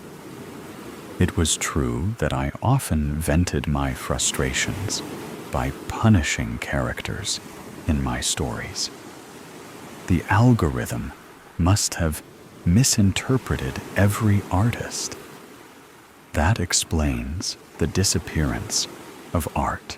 At that moment, a prosecutor burst into the courtroom as swiftly as a swallow's tail. But there was no defense attorney. That profession no longer existed. The prosecutor was a tall, skinny man, one of those people you'd say had been consumed by malice from the inside out. A worm, a tall worm with feet. He wiggled constantly, twisting as if he itched all over or urgently needed the restroom. As the worm ignored me, I let my gaze wander across the courtroom. The gray walls pulsed, rearranging with each blink. Above the judge's bench, AI slogans flickered erratically. Freedom is the absence of choice. Apologize to survive. Their chaos reflected my growing despair. It became clear that I no longer existed, even as an artist. AI wrote instead of me. The worm wiggled, pointing to the door. A figure entered, the judge of intent, and took his seat at the bench. His mismatched face and darting eyes gave him a grotesque, puppet-like appearance. When he spoke, his voice didn't match his mouth. His lips, twisted in perpetual disgust and drooping to his neck, bore no relation to the words emerging as if dubbed. For a while, the judge leafed through documents in complete silence. I assumed they were about me, though I couldn't imagine what they might contain. I didn't dare to speak or ask. When he finished, he looked at the worm, who leaped to his feet, as if stung, and began speaking in such a formal tone that I struggled to follow. Your Honor, the accused was caught red-handed in the act of harboring harmful thoughts, and the prosecution will easily prove this. Only then did he take a breath. You are accused of thought crimes, the judge said. Which thoughts? I asked, my voice cracking. He paused, tilting his head like a machine processing input. Your thoughts. All of them. But Defensiveness confirms intent, he interrupted. My voice collapsed in my throat. I didn't know what they wanted me to confess. And perhaps neither did they. How do you plead? The judge asked, his voice rasping, as though he'd been smoking 2 packs of cigarettes a day since birth. Plead, Your Honor. I mimicked how the worm addressed him. Plead to what? The accused refuses to admit guilt and apologize to the victim, thereby obstructing the legal remedy. Legal remedy? I thought. Am I sick? Sick with what? Does the prosecution have witnesses? The judge rasped again, directing his gaze at the worm. The worm grinned, as if he'd been waiting for this moment. We call the accused's teacher as the first witness. My teacher, I thought. Back when I went to school, there was no algorithm. If anyone acted harmfully, it was that tyrant of a teacher. The teacher, nicknamed Psycho, entered, older but unchanged. He had been infamous for flailing and throwing things in class, only to quickly smile as if nothing had happened. Hence the nickname. Now, Psycho was frail and nearly blind, bumping into the witness stand before taking his seat. When given the word, he began in a saccharine voice. Your Honor, I did everything in my power to properly shape this boy. Perhaps I even contributed to his harmful nature, but my hands were tied. As a teacher, I wasn't allowed to discipline him more severely, and by nature, I am a gentle soul. While Psycho spoke sweetly, I pictured him hurling chairs. He had harmful intent, Psycho said. When boys beat him, I saw retaliation in his eyes. Retaliation? I feared. I also recall a literature class where the students were asked to write essays about their father's occupations. When I called on him, having no father, he hadn't completed the assignment. Naturally, I gave him a failing grade. His tear-filled eyes turned red as blood. I swear he wanted to burn the school down. Burn the school down? I just wanted to cry. As I've aged, some memories have faded, but I can swear to this. One day, when other children pointed and laughed at him because his mother still brought him to school and waited for him after class, he wet himself. I'm certain he imagined a gun at that moment. They weren't pointing at me, I thought. They were throwing rocks at me while I cowered in the corner, bloody and bruised. Your Honor. Psycho leaned forward, his eyes wide with sincerity. The accused often sat in my class and stared out the window. I saw the intent in his eyes, an intent to escape, to defy the order of the classroom. The judge nodded gravely, pronouncing, "Escapism leads to anarchy. He has been a menace to society from birth. There is no doubt that he is guilty." The judge allowed Psycho to leave the courtroom. As he shuffled out, painfully slow, or as fast as he could manage, I wondered, how is it possible that even after these absurd and grotesque accusations made up by a tyrant, I feel harmful intent toward him? The judge turned to me again, rasping, "Do you admit guilt and apologize to the victim?" "Guilt for what?" I asked, confused. Am I actually on trial for one of the ridiculous situations described by a madman? "No," the judge replied coldly.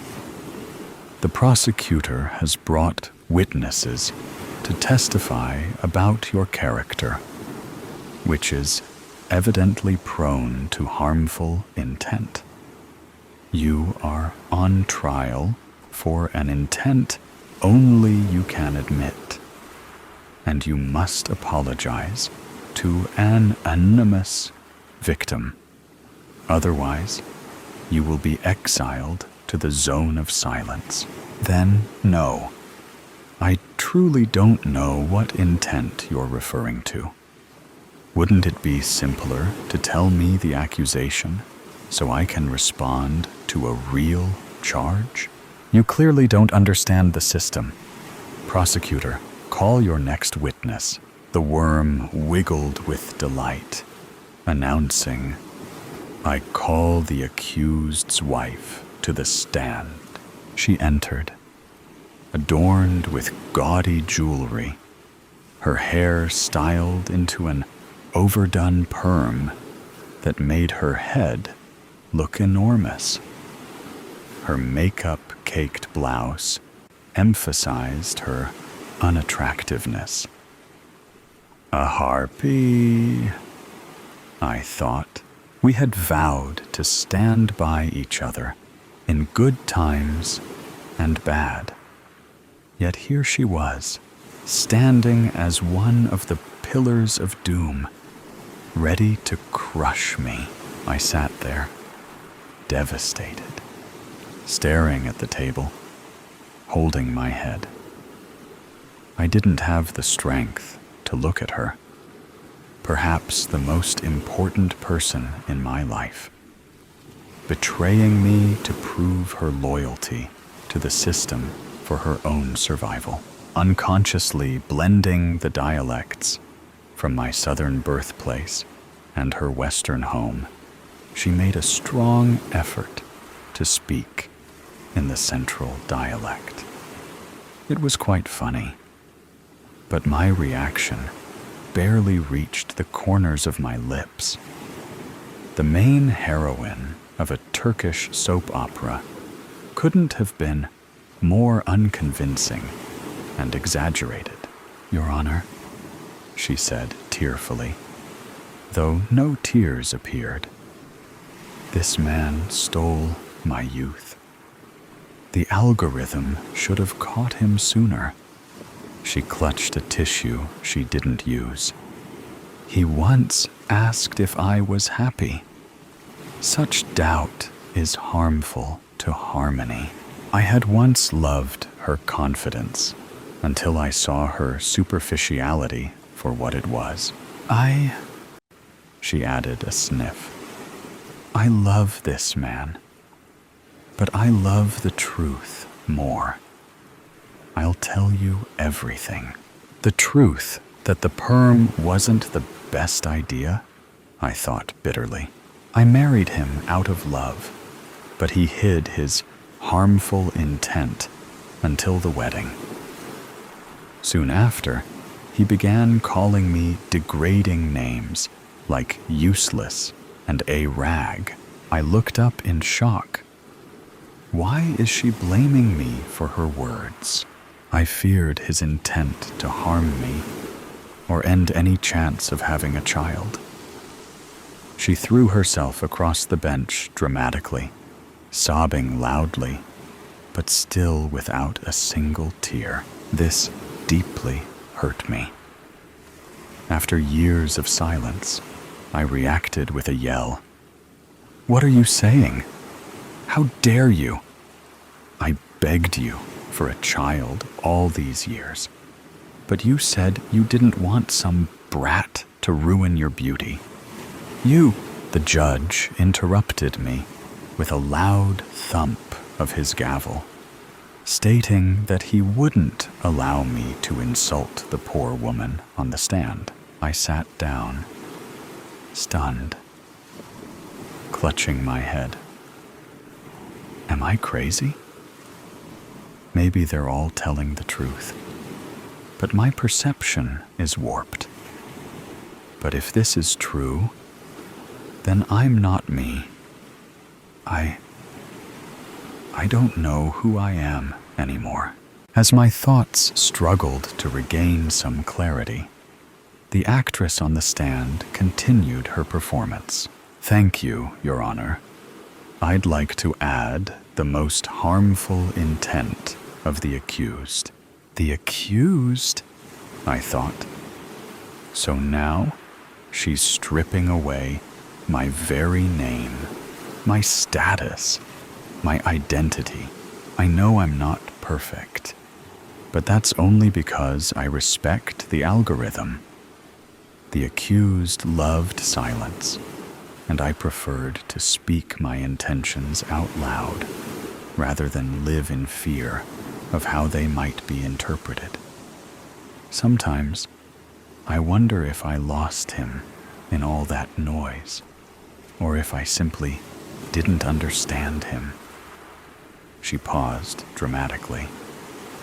But the algorithm is far more important to me, even more than my appearance.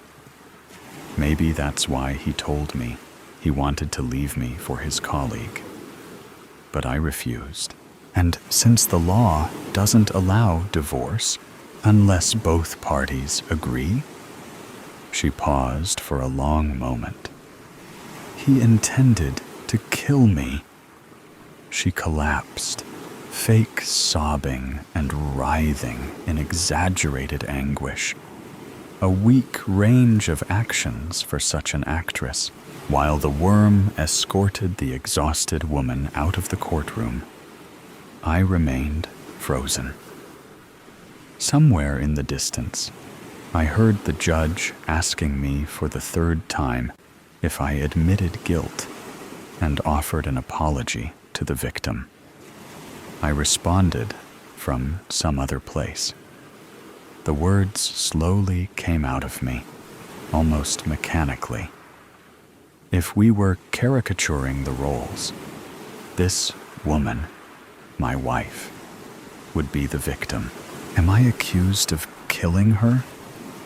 I asked. Well, yes, I must have killed her. There's no other explanation.